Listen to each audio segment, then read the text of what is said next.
chapter 17. A prophecy against Damascus. See, Damascus will no longer be a city, but will become a heap of ruins. The cities of Aroer will be deserted and left to flocks, which will lie down with no one to make them afraid. The fortified city will disappear from Ephraim, and royal power from Damascus.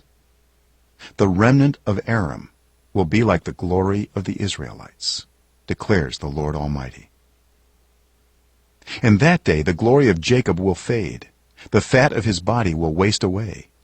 It will be as when reapers harvest the standing grain, gathering the grain in their arms, as when someone gleans heads of grain in the valley of Rephaim.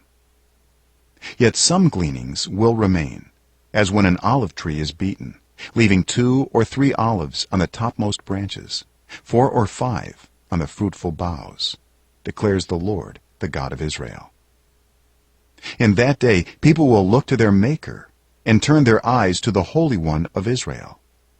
They will not look to the altars, the work of their hands, and they will have no regard for the Asherah poles and the incense altars their fingers have made. In that day their strong cities, which they left because of the Israelites, will be like places abandoned to thickets and undergrowth, and all will be desolation.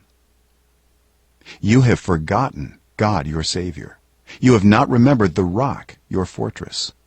Therefore, though you set out the finest plants and plant imported vines, though on the day you set them out you make them grow, and on the morning when you plant them you bring them to bud, yet the harvest will be as nothing in the day of disease and incurable pain.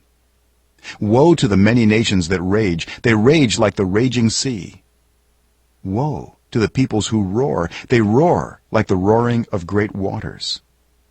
Although the peoples roar like the roar of surging waters, when he rebukes them, they flee far away, driven before the wind like chaff on the hills, like tumbleweed before a gale. In the evening, sudden terror. Before the morning, they are gone. This is the portion of those who loot us, the lot of those who plunder us.